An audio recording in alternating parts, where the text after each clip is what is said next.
अस्सलाम वालेकुम, welcome back. Carbonyl compounds 2 है जो कि कार्बोक्सिलिक एसिड है और इसके डेरिवेटिव्स है। इसकी जो इंपॉर्टेंट पॉइंट्स हैं तो हम सिर्फ वही करते हैं, आते हैं और ये करते हैं। तो इसकी जो डेरिवेटिव्स है उस पर बात करेंगे और ये इसके कार्बोक्सिलिक एसिड पे कुछ ना कुछ बात ही करेंगे जो कि टेस्ट के लिए इंपॉर्टेंट यहाँ पर है। ये हमारे साथ कार्बोक्सिलिक एसिड कार्बोक्सिलिक ग्रुप है जो कि यहाँ पर इसके साथ एल्डिहाइड कीटोन में आर अटैच होता था या एच अटैच होता था। यहाँ पर इसके साथ आर अटैच हो सकता है, ए आर अटैच हो सकता है। यहाँ पर मतलब अल्काइल या एराइल ग्रुप और यहाँ पर ओ एच हमारे साथ अटैच होगा, तो ये हमारे साथ होंगे कार्बोक्सिलिक एसिड। एलिपेटिक एरोमेटिक हो सकते हैं। एराइल ग्रुप अटैच हो तो एरोमेटिक है और यहाँ पर एलिपेटिक भी हो सकते हैं। फार्मिक एसिड में हाइड्रोजन होता है और इसके साथ साथ ये सिंपलेस्ट कार्बोक्सिलिक एसिड होता है वो फार्मिक एसिड होता है। बाकी आर भी हो सकता है एलिफेटिक के साथ। और यहाँ पर ये कार्बोक्सिलिक एसिड है, इसकी ये डेरिवेटिव्स है। अगर हम ओ एच की जगह एक्स लगा लें मतलब हेलोजन तो इसको एसिड हैलाइड कहते हैं, ओ आर लगा लें तो इसको ईस्टर कहते हैं। इस तरह सेम दो कार्बोक्सिलिक एसिड को अगर हम इसकी ये दोनों ऐड करें तो हमें ये एसिड एनहाइड्राइड देते हैं। अमाइन इसके साथ अमीनो ग्रुप इसके साथ अमाइनो ग्रुप इसके साथ ऐड करें तो हम अमाइड देते हैं। और इसको ज़्यादा इसके साथ नाइट्रोजन अगर ट्रिपल बॉन्ड बनाए तो फिर इसको नाइट्राइल कहते हैं। और इसके साथ साथ अब हम करते हैं इसका कॉमन सिस्टम और अयोपैक सिस्टम। तो कॉमन सिस्टम को ट्रिवियल नेम्स जो होता है, ट्राइबल नेम्स। तो कॉमन सिस्टम क्या होता है? कॉमन सिस्टम में हमारे साथ यहाँ पर होगा एसिड, आईसी एसिड होगा। इसके साथ हर एक के साथ आईसी एसिड लगाया होगा, हर एक के साथ आईसी एसिड लगा होगा, तो वो हमारे साथ होगा फिर कॉमन सिस्टम में। और ओपेक सिस्टम में ओ आई सी एसिड होगा हर एक के साथ। तो कॉमन सिस्टम में आईसी एसिड हमारे साथ होगा और इससे हम फिर अल्डिहाइड के नेम्स भी लेते हैं, जिस तरह के मैंने पहले चैप्टर में आपको बताया। तो डिफरेंट है, फार्मिक एसिड है। ट्राइबल नेम की वजह से यहाँ पर इसको ये नेम्स दिए गए हैं, लेकिन ये हर एक के साथ आईसी एसिड होगा। ये एसिटिक एसिड है, प्रोवेनिक एसिड है, ब्यूटारिक एसिड है, वॉलरिक एसिड है। और इसका अगर हम इस तरह की ब्रांचिंग आए तो फिर हम ब्रांचिंग कहाँ से स्टार्ट करेंगे? तो मैंने आपको बताया था कि ये carbon C double bond O के उस ओ से हम यहाँ पर कॉमन सिस्टम में स्टार्ट नहीं करेंगे नंबरिंग, बल्कि इससे अल्फ़ा कार्बन हमारे साथ ये दूसरा कार्बन होगा जो कि एल्डिहाइड में भी हमने किया और यहाँ पर भी हम ये करेंगे।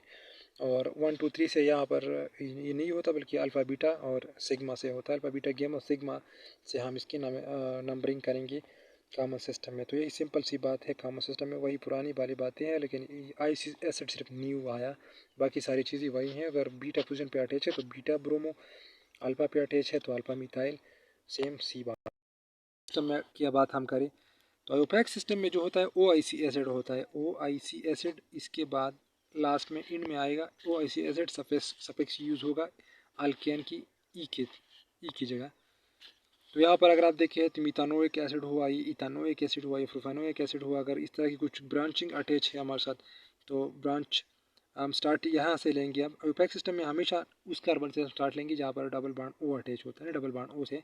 और कॉमन सिस्टम में यहाँ से स्टार्ट करेंगे। अल्फा कार्बन यही है कॉमन सिस्टम में और हमारे साथ नंबरिंग हम ओपेक सिस्टम में यहाँ से करेंगे। तो यहाँ पर तीन तीन पर हमारे साथ मिथाइल अटैच है तो थ्री मिथाइल ब्यूटानोइक एसिड, यहाँ पर 2 ब्रोमो और 3 मिथाइल ब्यूटानोइक एसिड। तो ये सिंपल सी बात है, वही पुरानी बातें हैं जो कि ऑलरेडी हम कर चुके हैं। जो नई चीज़ आते हैं यहाँ पर ये जो है ना कार्बोक्सिलिक एसिड दोनों के साथ लिखा है, तो ये हमारे साथ कॉमन नेम है। ये इसके ये इसके जो है अगर कार्बोक्सिलिक एसिड का नेम आया या आईसी एसिड आया तो वो हमारे साथ होगा। फिर यहाँ पर भी इसके साथ आईसी एसिड है, यहाँ पर इसके साथ आईसी एसिड है, तो ये हमारे साथ कॉमन सिस्टम है, आयोपैक सिस्टम नहीं है। हमें क्लेचर अब एसिड हैलाइड के आप करें तो इसकी इंपॉर्टेंट इतना नहीं है, लेकिन फिर भी अगर आप करते हैं तो वही पारमाइल ग्रुप है, ये पारमाइल ग्रुप है, इसके साथ क्लोराइड लगा ले, इसकी जगह क्लोराइड लगा ले यहाँ पर, तो वही सारी चीज़ें बनती हैं। और वो वही अल्फ़ाबेटिकल आर्डर है। अगर कुछ ऐड होता है ग्रुपिंग वगैरह तो वही सारी सिस्टम है जो कि हम ऑलरेडी कर चुके हैं। प्रोपानॉइल, क्लोराइड हुआ, ब्रोमाइड हुआ, इस तरह कुछ न कुछ आ सकते हैं। यहाँ पर अमाइड है तो पारमाइल जो है अपनी जगह लिखें और इसके साथ अमाइड ऐड करें तो पारमाइड हुआ। और फिर मिथानाइड, इथानाइड, प्रोपानाइड जो है ये ओपेक सिस्टम हुआ। इस तरह में 8 आप लिखेंगे, ओएट लिखेंगे तो यहाँ पर पारमेट हुआ, मिथाइल पारमेट हुआ, मिथाइल इसिटेट हुआ, मिथाइल इथाइल इसिटेट हुआ, टेट टेट लिखेंगे आप। इसमें टेट आप कहाँ पर लिखेंगे, 8 मतलब 8 ATE आप लिखेंगे इसमें कॉमन सिस्टम में, और OAT आप लिखेंगे आयोपैक सिस्टम में। तो OAT तो मिथेनोवेट, इथेनोवेट, इथेनोवेट, नोवेट, नोवेट, OAT आप लिखेंगे आयोपैक सिस्टम में, और ATE आप लिखेंगे कॉमन सिस्टम में। बाकी सारी चीज़ें वही सेम है। एनहाइड्राइड के साथ सिंपली आप एनहाइड्राइड लिखेंगे, और कॉमन आयोपैक सिस्टम में यही है कि IC एनहाइड्राइड होगा, इसमें आयोपैक सिस्टम में OIC एनहाइड्राइड होगा। तो सिंपल सी बात है। नाइट्राइल में आप क्या लिखेंगे, एसिटल यहाँ पर आयोपैक सिस्टम में आप नाइट्राइल, इथाइल, इथेन नाइट्राइल लिखेंगे, और वही AC2 हम इसको कहते हैं, इसको हम कॉमन सिस्टम में AC2 कहते हैं, और यहाँ पर इसको इथानाइल, इथेन हम इसको कहते हैं, इथेन ही कहते हैं। यहाँ पर इसको प्रोपेन कहते हैं, इस ग्रुप को हम प्रोपेन कहते हैं आयोपैक सिस्टम में, और प्रोपायोन इसको कहते हैं कॉमन सिस्टम में। तो यही बात है। बाकी साइनाइड और नाइट्राइल दोनों सेम ही चीज़ है। यहाँ पर नाइट्राइल यूज़ करते हैं, और यहाँ पर साइनाइड और नाइट्राइल दोनों यूज़ कर सकते हैं। और बाकी इन वगैरह जो होते हैं तो ये सिंपल सी बात है, इन तो आ सकते हैं स्ट्रेट चेन के लिए इन आप किसी के साथ भी लगा सकते हैं। इन प्रोफाइल साइनाइड हुआ, साइनाइड इस ग्रुप को हम साइनाइड कहते हैं। बाकी इससे बाकी जो चीज़ है वो हम इसका अपना नंबरिंग करेंगे। तो ये अगर यहाँ पर कुछ हो, और इसे डायरेक्ट भी लिख सकते हैं, इसको सारे सबको ऐड करके ब्यूटाइरो नाइट्राइल लिख सकते हैं, या इस तरह भी लिख सकते हैं इन प्रोफाइल साइनाइड लिख सकते हैं, और इस तरह डायरेक्ट भी आयोपैक सिस्टम में ब्यूटेन नाइट्राइल लिख सकते हैं। तो ये इतना इम्पोर्टेंट नहीं है, लेकिन वैसे भी आपके साथ मैंने शेयर किया। पिछले चैप्टर में मैंने जो बात की कि lone pair donation from hydroxyl oxygen makes the carbonyl group less electrophilic than that of carbohydrate and ketone which will be. तो हम यहाँ पर डिस्कस करें, हमने ऑलरेडी डिस्कस किया है ये वाली बात इलेक्ट्रोपेसिटी की। इलेक्ट्रोपेसिटी कार्बोक्सिलिक एसिड की सबसे कम होती हैं और एल्डिहाइड कीटोन की ज़्यादा होती है। तो ऑलरेडी हम ये बात कर चुके हैं। बाकी ये फिजिकल प्रॉपर्टी जो है ये आप खुद देखिए, इतना इंपॉर्टेंट नहीं है, लेकिन आप देख सकते हैं कि फ्रीजिंग पॉइंट्स का क्या है और बॉइलिंग पॉइंट के में क्या क्या चीज़ें होते हैं। ये आपका असाइनमेंट हुआ, क्योंकि बाकी सब क्या मैंने किया लास्ट चैप्टर है, तो आपका ये खुद कर लें। एसिडिटी का मैंने आपको कम्प्लीटली बताया एसिडिटी का कि ये किस तरह होता है, और एसिडिटी का इसका मतलब यहाँ पर ये टेबल जो होता है बहुत इंपॉर्टेंट है कि इलेक्ट्रॉन डोनेटिंग ग्रुप है। तो ऑलरेडी पिनोल में हमने किया ये चैप्टर ये वाली बात, और इसका अलग अलग मैंने वीडियो भी बनाया है जो कि ऑलरेडी आपने देखा होगा। इलेक्ट्रॉन डोनेटिंग ग्रुप और इलेक्ट्रॉन विड्राविंग ग्रुप क्या क्या कैसे कैसे इसको इफेक्ट कर सकते हैं कार्बोक्सिलिक एसिड के एसिडिटी को और बाकी सारी चीज़ों के अमाइन की एसिडिटी को। तो वो हम आज डिस्कस कर चुके हैं। तो आप ये देखिए अमाइन ग्रुप जो होता है इसकी एसिडिटी को इंक्रीज़ करते हैं डिक्रीज़ करते हैं, और ये जो क्लोराइड जो है ये इंक्रीज़ करते हैं। तो ऑलरेडी हमने उस वीडियो में बताया है, आप वो देख सकते हैं, 9 मिनट वीडियो है। तो अगर हम बार बार इस पर बात करेंगे तो हमारा टाइम ज़ाया होगा और फिर ये वीडियो भी बहुत लंबी हो जाएगी। तो आप वहाँ से देखिए तो बहुत अच्छा होगा। बाकी प्रिपरेशन पे अगर हम आएंगे, प्रिपरेशन की तरफ आएंगे, और प्रिपरेशन में कार्बोनेशन जो होता है, अगर इग्नाइट रीजन की कार्बोनेशन हम करें मतलब तो डायरेक्ट हम ही देते हैं क्या, कार्बन डाइऑक्साइड के साथ ग्रिग्नाइट मिला लें ड्राई ईथर में, तो हमें कार्बोक्सिलिक एसिड देता है। तो आपने ये सिंपल चीज़ें डायरेक्टली याद करनी है, इसकी मैकेनिज्म आपने नहीं करनी क्योंकि इतना टाइम आपके साथ नहीं होता वहाँ पर। तो आपने ये सारी चीज़ें मैं समरी में दोबारा भी आपको बताऊँगा ये सारी चीज़ें, और फिर MCQs में मैं आपको दोबारा भी बताऊंगा कि ये सारी चीज़ जो होते हैं इसमें आप टाइम ज़ाया ना करें कि ये मैकेनिज्म अगर आप करें। बस ग्रिग्नाइट के साथ कार्बन डाइऑक्साइड अगर आप मिलाए ईथर में तो हमें कार्बोक्सिलिक एसिड देता है। तो इस तरह ये चीज़ें याद करें। हाइड्रोलाइसिस अब हम करें नाइट्राइल की तो हम ये दे सकते हैं नाइट्राइल की, बाकी किसी भी डेरिवेटिव की हम करें तो हम ही देते हैं हाइड्रोलाइसिस की कार्बोक्सिलिक एसिड। बाकी ऑक्सीडेशन ऑफ प्राइमरी अल्कोहल करें तो एल्डिहाइड देंगे, और एल्डिहाइड के बाद फिर ये एसिटिक एसिड देंगे। ऑक्सीडेशन ऑफ एल्डिहाइड हम करें तो वो भी हमें देते हैं क्या देते हैं हमें कार्बोक्सिलिक एसिड। और ऑक्सीडेशन ऑफ अल्काइल बेंजीन हम करें तो एरोमेटिक हमें देते हैं कार्बोक्सिलिक एसिड एरोमेटिक फॉर्म में हमें देते हैं। बाकी अगर हम इसकी रिएक्टिविटी की बात करें तो रिएक्टिविटी इसके डिफरेंट टाइप होते हैं, क्योंकि यहाँ पर OH ग्रुप अटैच होता है जो कि ये लाइक होता है जस्ट लाइक होता है इसकी रिएक्शन जस्ट लाइक होते हैं अल्कोहल।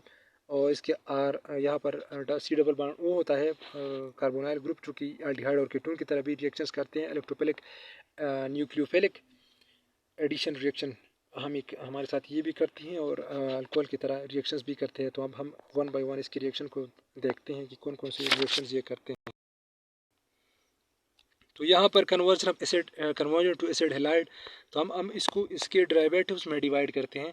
तो OH ग्रुप को यहाँ पर रिप्लेस करेंगे हमारे साथ Cl, और वही है टोटल रूल अगर हम अप्लाई करें तो यहाँ पर हमारे साथ बनेगी एसिड हैलाइड। तो इस पर हम ज़्यादा बातें नहीं करेंगे, जल्दी जल्दी इससे निकलेंगे। और यहाँ पर ये वाला ग्रुप है क्योंकि अल्काइल हैलाइड में वहाँ पर प्रिपरेशन हम यूज़ करते हैं, यहाँ पर इसके लिए भी एसिड हैलाइड के लिए भी यूज़ कर सकते हैं और इसको रिप्लेस करेंगे। वहाँ पर अल्कोहल था, यहाँ पर कार्बोक्सिलिक एसिड है। सिर्फ इतना फ़र्क है कि यहाँ से पहले वाला स्ट्रक्चर यहाँ पर ये नहीं था, वह ये यहाँ पर ये आया है, बाकी वो सेम चीज़ है। तो यहाँ पर वहाँ पर ये अल्कोहल था, यहाँ पर कार्बोक्सिलिक एसिड है। कार्बोक्सिलिक एसिड इस चीज़ की वजह से बना जो कि हम ऑलरेडी डिस्कस कर चुके हैं। और conversion of acid to acid anhydride, दो कार्बोक्सिलिक एसिड को अगर हम इससे वाटर रिमूव करें, फॉर एग्जांपल ये है, ये भी कार्बोक्सिलिक एसिड है, ये भी कार्बोक्सिलिक एसिड, इससे वाटर रिमूव करें तो एसिड हाइड्राइड हमारे साथ बनेगा। कन्वर्जन टू ईस्टर, अगर अल्कोहल और कार्बोक्सिलिक एसिड को हम मिलाएं तो इससे वाटर अगर रिमूव होगी तो फिर हमारे ईस्टर बनेगा। तो एक एक बात है जो आपको अपने याद रखनी है। इस बहुत सारी चीज़, इथाइल अल्कोहल को अगर हम एसिटिक एसिड के साथ मिलाएं, मतलब ये जनरल रिएक्शन था और ये एक प्रॉपर रिएक्शन है। और इस तरह बहुत सारे रिएक्शन और भी हो सकते हैं जो कि हम ईस्टर दे सकते हैं फायरिडिन की मौजूदगी में, ये वाला रिएक्शन होता है। तो फायरिडिन की ज़रूरत नहीं, बस आपने सिर्फ ये वाला याद रखना है, अल्कोहल और अल्कोहल और कार्बोक्सिलिक एसिड को मिलाए तो ईस्टर बनता है। और अगर दो कार्बोक्सिलिक एसिड को मिलाए तो बनता है एनहाइड्राइड। अगर इन चीज़ों को मिलाए, ये थाइनॉल क्लोराइड है या PCl3 है, तो हम अगर ये मिलाए तो फिर बनाते हैं एसिड। फिर अगर हम यहाँ पर कन्वर्जन टू अमाइड, यहाँ पर अमाइन ग्रुप अमोनिया हम मिलाए, अमोनिया, तो अमोनिया से एक हाइड्रोजन आएगा और यहाँ से OH आएगा, ये वाटर बनाएगा और ये NH2 यहाँ पर ऐड हो जाएगा।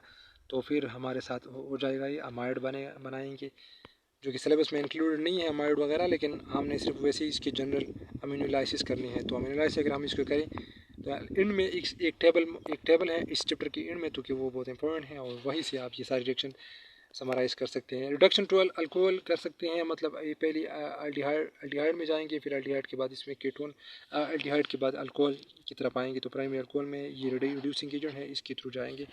डीकार्बोक्सिलेशन रिएक्शन क्या देंगे हमें, डीकार्बोक्सिलेशन रिएक्शन, अगर डीकार्बोक्सिलेशन हम करें तो ये वाला और ये वाला ग्रुप हमारे साथ ख़त्म हो जाएंगे और या फिर हमें अल्केन देंगे। तो decarboxylation of carboxylic acid gives alkane. Reaction of carboxylic acid derivatives, अगर एसिड हैलाइड के हम ग्रुप करें तो ये वाली रिएक्शन ऑलरेडी हम पढ़ चुके हैं, तो बार बार इसकी करने की ज़रूरत नहीं है। प्रोडक्ट ऑफ एसाइलेशन क्या में देती हैं, तो आप कमेंट में बताएं कि क्या में देती हैं। हाइड्रोलिसिस अगर हम करें, reaction of acid in hydride कि अगर हम इसके हाइड्रोलिसिस करें तो हम कार्बोक्सिलिक एसिड देते हैं, जो कि इन में टेबल है, जो कि उससे मैं आपको दोबारा से ये सारी चीज़ें समराइज़ करूँगा।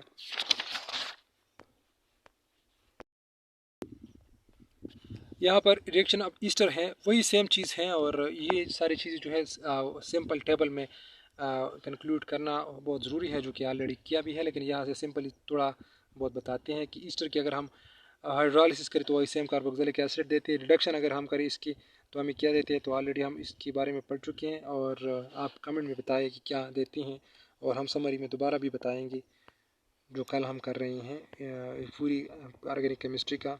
Reaction of Easter with Grignard हमें क्या देते हैं ये भी हो चुका है। और रिएक्शन ऑफ अमाइड जो होता है, अगर हम इसका हाइड्रोलिसिस करें तो मतलब तो इस एंड में जो है वही कार्बोक्सिलिक एसिड हमें देते हैं। रिडक्शन अगर हम इसकी करते हैं तो ये प्राइमरी अमाइन देते हैं, क्योंकि इससे अमोनिया से बना था तो अमाइन ही देंगे, क्योंकि यहाँ पर ये वाला जो ग्रुप होता है कार्बोनाइल ग्रुप होता है, ये ख़त्म हो जाएगा और हमें यही देंगे। तो इसमें इंपॉर्टेंट चीज़ें जो थी वो यही थे, जो हाइड्रोलिसिस, रिडक्शन और रिएक्शन विद ग्रिग्नार्ड वगैरह, ये सारी चीज़ें हम आइए और टेबल में समराइज़ करते हैं। तो इन वाला ये टेबल जो है बहुत ज़्यादा इम्पोर्टेंट है और ये सारे डेरिवेटिव्स हैं कार्बोक्सिलिक एसिड की, ये सारे डेरिवेटिव्स हैं। अगर इस सब की हाइड्रोलिसिस करें तो अभी देते हैं आपको कार्बोक्सिलिक एसिड। तो उधर हर एक चीज़ की डिफरेंट कार्बोक्सिलिक एसिड की डिफरेंट, मतलब पहले इस हमें इनहाइड्राइड देते थे, फिर उसके हाइड्रोलिसिस करते थे, फिर अल्कोहलाइसिस करते थे, फिर हम अमीनोलाइसिस करते थे। तो यहाँ पर एक बार सब काम हुआ है कि अगर हम सब का हाइड्रोलिसिस करें, मतलब एसिड हैलाइड का करें, इनहाइड्राइड का करें, ईस्टर का करें, अमाइड का करें या नाइट्राइल का करें, किसी का भी करें हम हाइड्रोलिसिस, तो हमें देंगे कार्बोक्सिलिक एसिड, सब कार्बोक्सिलिक एसिड देते हैं। अल्कोहलाइसिस करें तो सब हमें अल्कोहल देंगे। ईस्टर देंगे, सॉरी, सब हम ईस्टर देंगे क्योंकि इसके साथ OH अटैच है और वहाँ पर COOH तो ऑलरेडी अटैच है, ये वाला ग्रुप है, लेकिन OR होना चाहिए, तो OR हम ही देते हैं। OR यहाँ पर हमारे साथ अल्कोहल से आएगा और यहाँ पर जो OH होता है इसका, और यहाँ पर इसके साथ H जो होता है वो वाटर बनाएंगे और अल्कोहल भी साथ साथ देते हैं। तो आप देखते हैं अल्कोहलाइसिस क्या हमें देते हैं हर एक का, तो अल्को ईस्टर देते हैं। फिर अमीनोलाइसिस हमें क्या देते हैं, तो अमाइड देते हैं, हर एक का अमाइड देते हैं। और जो जिसका नहीं लिखा तो वो नहीं देते, वो रिएक्शन उसमें प्रेजेंट नहीं होता, लेकिन जिसका है तो वो यही है। तो आपने ये इसकी रिएक्शन, उसके रिएक्टिविटीज़ जो है कार्बोक्सिलिक एसिड की रिएक्टिविटी जो है आपने यहीं से देखनी है। तकरीबन सारी यहाँ पर गिवन है, वही एल्डिहाइड वगैरह के अलावा बाकी सारी इसकी गिवन है। तो वो एक दो रिएक्शन के अलावा बाकी सारे रिएक्शन उसकी गिवन है। तो उधर से जाके आप इधर से या उधर से जाके आप इधर से ये सारे करें, हाइड्रोलाइसिस या अल्कोहलाइसिस हुआ या अमीनोलाइसिस हुआ। तो इसके साथ हमारे साथ ऑर्गेनिक केमिस्ट्री इन हुआ। कल हम इंशाल्लाह इसकी दोबारा से का चैप्टर 15 से लेकर हाइड्रोकार्बन अल्काइल हैलाइड और इसके बाद फिर अल्कोहल, फिनोल, ईथर और अल्डिहाइड कीटोन, कार्बोक्सिलिक एसिड, इसका हम एक सिंपल सा रिवीजन करेंगे और वाइवा सेशन लेंगे और इसके बाद फिर हम करेंगे इसका MCQs टेस्ट लेंगे और इसके साथ हमारे साथ ख़त्म हो जाएगा ऑर्गेनिक केमिस्ट्री इंशाल्लाह। Thank you so much.